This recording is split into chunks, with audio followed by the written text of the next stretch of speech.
ഇറാനെ സംബന്ധിച്ച് ആയത്തുള്ള അലി ഖമനേയിയുടെ മരണത്തിന് ശേഷം അവരെ ഏറ്റവും അധികം വേദനിപ്പിച്ച ഒരു സംഭവം കൂടിയായിരുന്നു ലാരിജാനിയുടെ വധം. അലി ലാരിജാനിക്കു നേർക്ക് ഇസ്രയേൽ നടത്തിയ ഈ ആക്രമണത്തിനുള്ള പകരം വീട്ടൽ ഉടനടി തന്നെ ഇറാൻ നൽകിയിരിക്കുന്നു. ഇസ്രയേൽ നഗരങ്ങളെ നടുക്കിക്കൊണ്ട്, തലസ്ഥാനത്തെ തീമഴ പെയ്യിച്ചുകൊണ്ട് ഇറാൻ്റെ മിസൈൽ വർഷം, മിസൈൽ മഴയിൽ ശക്തമായ പ്രതിരോധ കോട്ട തീർത്തു ഇസ്രയേലെങ്കിൽ പോലും വരും ദിവസങ്ങളിൽ എത്രത്തോളം പിടിച്ചു നിൽക്കാനായി സാധിക്കും? ഇറാൻ്റെ ആയുധക്കലവറയിൽ ഇത്രയും കാലം ഒളിപ്പിച്ചു വച്ചിരുന്ന പല കരുത്തരെയും ഇത്തവണ നിരത്തിലിറക്കി എന്ന് തന്നെയാണ് മനസ്സിലാക്കേണ്ടത്. ഇസ്രയേലിലേക്ക് ഉപയോഗിച്ചിരിക്കുന്ന ഈ ബാലിസ്റ്റിക് മിസൈലുകൾ അയൺ ഡോമിൻ്റെ കണ്ണു വെട്ടിച്ചുകൊണ്ട് നഗരത്തിലേക്ക് കുതിച്ചു പായുന്നു എന്ന് വേണം മനസ്സിലാക്കാൻ. ഇതിനോടകം തന്നെ ഒന്നിലധികം ആളുകൾ മരണപ്പെട്ടതായുള്ള വാർത്തകൾ പുറത്തു വരുന്നു. ടെൽ അവീവ് നഗരത്തിൽ നിലയ്ക്കാത്ത സൈറൺ മുഴങ്ങിക്കൊണ്ടിരിക്കുന്നു. പൊതുഗതാഗത സംവിധാനങ്ങളടക്കം താറുമാറായിരിക്കുന്നു. IRGC ഒന്നുകൊണ്ടും അവസാനിപ്പിക്കില്ല എന്നാണ് നിലവിൽ ഭീഷണി മുഴക്കുന്നത്. അങ്ങനെ പശ്ചിമേഷ്യ വീണ്ടും വലിയൊരു ഭീതിയുടെ മുനമ്പിലൂടെ കടന്നു പോകുന്നു. അലി ലാരിജാനിയുടെ വധത്തിൻ്റെ പ്രതികാരമായി ഇസ്രയേലിലേക്ക് നടത്തുന്ന ആക്രമണം കൂടുതൽ കടുപ്പിക്കുന്ന സാഹചര്യത്തിൽ ലോകത്തെ ആകെ ഞെട്ടിച്ചിരിക്കുന്നു ഇറാൻ്റെ മിസൈൽ ആക്രമണം. വെറുമൊരു മിസൈൽ ആക്രമണമെന്ന് പറഞ്ഞ് അതിനെ തള്ളിക്കളയാൻ കഴിയില്ല. കാരണം ഇസ്രയേലിൻ്റെ വിഖ്യാതമായ വ്യോമ പ്രതിരോധ സംവിധാനങ്ങളെ പോലും മറികടക്കാൻ ശേഷിയുള്ള, വ്യോമ പ്രതിരോധ സംവിധാനങ്ങളെ കബളിപ്പിക്കാൻ ശേഷിയുള്ള ക്ലസ്റ്റർ വാർഹെഡുകൾ അടക്കം ഉപയോഗിച്ചുകൊണ്ടാണ് ഇത്തവണ ഇറാൻ ആഞ്ഞടിച്ചിരിക്കുന്നത്. അതായത് ചുരുക്കി പറഞ്ഞാൽ കണക്ക് കൂട്ടലുകളെ ഭേദിക്കുന്നവയാണ് ക്ലസ്റ്റർ മിസൈലുകൾ. എന്തുകൊണ്ട് ഇവ അപകടകാരിയാകുന്നു എന്നതുകൂടി പറഞ്ഞതിന് ശേഷം ബാക്കി വിശദവിവരത്തിലേക്ക് കടക്കാം. സാധാരണഗതിയിലുള്ള ബാലിസ്റ്റിക് മിസൈലുകൾ ലക്ഷ്യസ്ഥാനത്തേക്ക് കുതിച്ചുപാഞ്ഞ് ഒരു ആരോ പോലെ എത്തി ഒറ്റ ബോംബ് പോലെ പൊട്ടിത്തെറിക്കുന്നതാണ് പതിവ് ശൈലിയെങ്കിൽ ക്ലസ്റ്റർ മിസൈലുകൾ, ക്ലസ്റ്റർ ബോംബുകൾ ഇതിൽ നിന്നും വളരെ വ്യത്യസ്തമാണ് എന്ന് തന്നെ പറയേണ്ടിയിരിക്കുന്നു. ഇതിൻ്റെ ലക്ഷ്യസ്ഥാനം കണ്ടെത്തുക പോലും അസാധ്യമാണ്. കാരണം ഇതിൻ്റെ വാർഹെഡുകൾ അത് വിഭജിക്കപ്പെടുന്ന കൂർത്ത മുനകൾ മാതിരിയാണ് നിലകൊള്ളുന്നത്. ലക്ഷ്യസ്ഥാനത്തിന് തൊട്ടു മുകളിലായി മിസൈൽ എത്തുമ്പോൾ, അതല്ലെങ്കിൽ ഇതിനെ പ്രതിരോധിക്കാനായി പ്രതിരോധ മിസൈലുകൾ എത്തിച്ചേരുമ്പോൾ അതിൻ്റെ മുൻഭാഗം പല പങ്കുകളായി മുറിഞ്ഞു മാറുന്നു. അതിനുള്ളിൽ നുറുങ്ങുകണക്കിന് നൂറുകണക്കിന് ബോംബുകൾ ഉൾപ്പെടുത്തിയിരിക്കുന്നു. വലിയൊരു പ്രദേശത്തേക്ക് തീമഴ പെയ്യിക്കുന്ന പോലെ ഇത് പെയ്തിറങ്ങുന്നു. ഒരു 100 മിസൈലുകളെ ഒരേ സമയം ഒരു സെക്കൻഡിൽ തടുത്തു നിർത്താനായി അയൺ ഡോമിന് സാധിക്കില്ല എന്നുള്ളത് തന്നെയാണ് ഈ ക്ലസ്റ്റർ ബോംബുകൾ ഏറെ അപകടകാരികളായി മാറുന്നത്. ഈ മിസൈലുകളെ പ്രതിരോധിക്കാൻ അയൺ ഡോമിന് കഴിയാതെ പോകുന്നത്. ഇസ്രയേലിനെ സംബന്ധിച്ച് നമുക്കറിയാം 3 പ്രതിരോധ കോട്ടയാണുള്ളത്. അതിൽ പ്രധാനമായിട്ടുള്ള ഡേവിഡ് സ്ലിംഗ്, അയൺ ഡോം, ആരോ സംവിധാനം.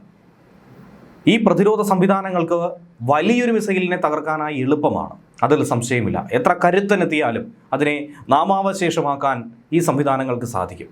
പക്ഷേ അങ്ങനെ ഒരു ശ്രമം നടത്തുമ്പോൾ അതിൽ നിന്നും വിട്ടുമാറുന്ന നൂറുകണക്കിന് കണികകൾ പോലുള്ള ഈ ചെറു ബോംബുകളെ തടയുക എന്നുള്ളത് അസാധ്യമാണ്.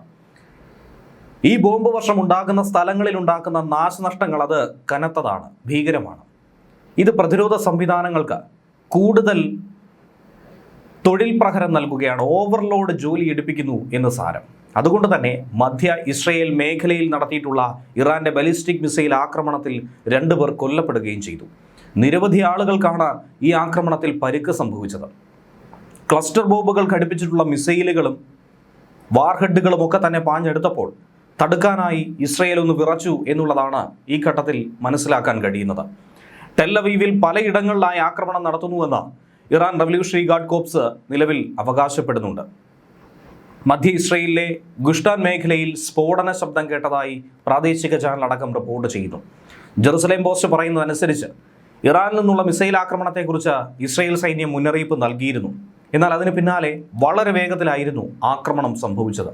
കൃത്യമായി ടാർഗറ്റിനെ ലോക്ക് ചെയ്ത് ആക്രമിച്ചുവെങ്കിൽ പോലും അതിൽ നിന്നും വിഘടിച്ചു വന്ന മിസൈലുകളെ തടുക്കാൻ 100% അയൺ ഡോമിന് സാധിച്ചിട്ടില്ല, ആരോ സംവിധാനത്തിന് കഴിഞ്ഞിട്ടില്ല എന്ന് വേണം മനസ്സിലാക്കാൻ. ഹോളോൺ നഗരത്തിൽ വാഹനങ്ങൾക്കടക്കം വലിയ കേടുപാടുകൾ സംഭവിച്ചു. അതിൽ പലതും അഗ്നിക്കിരയായി തീപിടിക്കുകയും ചെയ്തു എന്നാണ് റിപ്പോർട്ട്. ടെൽ അവീവ് നഗരത്തിലെ റെയിൽവേ സ്റ്റേഷനുകളടക്കം ഈ ആക്രമണത്തിന് ഇരയായിട്ടുണ്ട്. അതിൻ്റെ ചിത്രങ്ങൾ ഇപ്പോൾ ഏവരെയും നടുക്കുന്നു. ട്രെയിൻ സർവീസുകൾ അടക്കം നിർത്തിവെക്കേണ്ട സാഹചര്യം. ഇനി ഈ ആയുധക്കലവറ അതുതന്നെയാണ് ഏവരെയും ഭയപ്പെടുത്തുന്നത്. മൾട്ടി വാർഹെഡ് ഖുറംഷഹർ 4 എന്നും ഖദർ മിസൈലുകളും അതുപോലെ ഇമാദ്, ഖൈബർ ഷെക്കാൻ പ്രൊജക്ടൈലുകളുമൊക്കെ ഈ ആക്രമണത്തിന് വേണ്ടി ഇറാൻ നിരനിരയായി ഉപയോഗിച്ചു. യാതൊരുവിധ തടസ്സങ്ങളും നേരിടാതെ അധിനിവേശ പ്രദേശങ്ങളുടെ ഹൃദയഭാഗത്തുള്ള 100-ലധികം സൈനിക സുരക്ഷാ കേന്ദ്രങ്ങളിൽ ഇത് ആക്രമണം നടത്തിയെന്നാണ് ഇറാന്റെ IRGC പറയുന്നത്.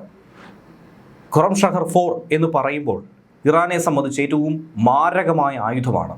ഇറാൻ വികസിപ്പിച്ചെടുത്തിട്ടുള്ള ബാലിസ്റ്റിക് മിസൈലുകളിൽ ഏറ്റവും കരുത്തുള്ളതും ഏറ്റവും അത്യാധുനികവുമായിട്ടുള്ള പതിപ്പ് തന്നെയാണ് ഇതിൻ്റെ 4ാം വെർഷൻ. ഇതിനെ ഖൈബർ എന്നാണ് വിളിക്കുന്നത്. അതിവേഗ പ്രഹരം നൽകുന്നു എന്നുള്ളത് കൊണ്ട് തന്നെ ഇതിനെ ഏവരും ഭയപ്പെടുന്നു എന്നുള്ളത് യാഥാർത്ഥ്യമാണ്. അന്തരീക്ഷത്തിന് പുറത്ത് ശബ്ദത്തേക്കാൾ 16 ഇരട്ടി വേഗതയിൽ, അതായത് മാച്ച് 16 എന്നാണ് ഇതിൻ്റെ വേഗതയെക്കുറിച്ച് പരാമർശിക്കുന്നത്. ഈ മിസൈൽ ലക്ഷ്യസ്ഥാനത്തേക്ക് അടുക്കുമ്പോൾ അന്തരീക്ഷത്തിനുള്ളിൽ മാച്ച് 8 വേഗത കൈവരിക്കാനായി കഴിയുന്നു. ഇത്രയും വേഗതയുള്ള മിസൈലുകളെ കണ്ടെത്തി ഫലപ്രദമായി തടയാൻ ഒരുപക്ഷെ ചില സമയങ്ങളിൽ റഡാറുകൾക്ക് കഴിഞ്ഞിട്ടില്ല. ഒരേ സമയം ഇതിനെ ഭേദിക്കാൻ കഴിയാറില്ല. ഇതിൻ്റെ ദൂരപരിധി എന്നത് തന്നെ 2000 കിലോമീറ്ററാണ്. അതുകൊണ്ട് ഇറാനിലെ ഉൾപ്രദേശങ്ങളിൽ നിന്ന് തൊടുത്തുവിട്ടാൽ പോലും വളരെ എളുപ്പത്തിൽ ഇസ്രയേലിലെ പല മേഖലകളിലും ഇതിന് പാഞ്ഞെത്താനായി കഴിയും. ഹൈപ്പർഗോളിക് ഇന്ധനം ഉപയോഗിക്കുന്നത് കൊണ്ട് തന്നെ വിക്ഷേപണത്തിന് തയ്യാറെടുക്കാൻ കേവലം 12 മിനിറ്റ് മതിയാകുമെന്നുള്ളതാണ് ഇതിനെ ഏറെ അപകടകാരിയാക്കുന്നത്. ഇത് പെട്ടെന്നുള്ള ആക്രമണങ്ങൾക്ക് ഇറാനെ സംബന്ധിച്ച് ഏറെ സഹായിക്കുന്നതാണ്. അടുത്തത് ഖദർ മിസൈലുകൾ. ഖുറംഷഹറിനൊപ്പം തന്നെ ഇറാൻ വിക്ഷേപിച്ച മറ്റൊരു വിഭാഗം മിസൈൽ രൂപമാണ് ഖദർ എന്ന് പറയുന്നത്. ദ്രവ ഇന്ധനം ഉപയോഗിക്കുന്ന ഇവയ്ക്ക് കൃത്യത അത് വളരെ പ്രാധാന്യമർഹിക്കുന്നത് തന്നെയാണ്. അതിന് പേര് കേട്ടവ കൂടിയാണ്. ലക്ഷ്യസ്ഥാനത്തെ വളരെ കൃത്യമായി ഭേദിക്കാൻ ഇതിന് കഴിയും. ഇസ്രയേലിലെ സൈനിക കേന്ദ്രങ്ങളെയും വിമാനത്താവളങ്ങളെയും തകർക്കാൻ ലക്ഷ്യമിട്ടാണ് ഇതിനെ രൂപകൽപ്പന ചെയ്തിരിക്കുന്നത് പോലും. കഴിഞ്ഞ ദിവസം ഇസ്രയേൽ നടത്തിയ ആക്രമണത്തിൽ ലാരിജാനിക്ക് പുറമേ തന്നെ മകനും സഹായി അലി റസ ബയാത്ത് ഉൾപ്പെടെ നിരവധി അംഗരക്ഷകരടക്കം കൊല്ലപ്പെട്ടുവെന്നാണ് ഇറാൻ ദേശീയ സുരക്ഷാ കൗൺസിൽ പറയുന്നത്. ഇറാനിലെ ബാസിദ് ഫോഴ്സ് കമാൻഡറായിട്ടുള്ള ഗുലാം റസ സുലൈമാനിയും കൊല്ലപ്പെട്ടതായി ഇറാൻ പറയുന്നു.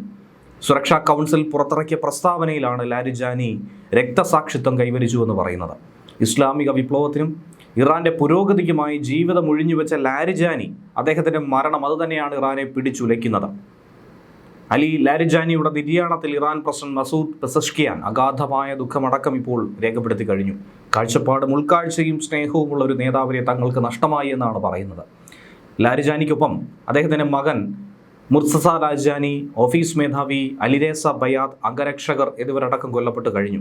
ആക്രമണത്തിൽ ബാസിദ് ഡെപ്യൂട്ടി കമാൻഡർ ഖാസിം ഖുറൈഷിയും കൊല്ലപ്പെട്ടുവെന്നാണ് സൂചന. ഇറാൻ ദേശീയ സുരക്ഷാ കൗൺസിൽ സെക്രട്ടറി കൂടിയായിരുന്നു അദ്ദേഹം.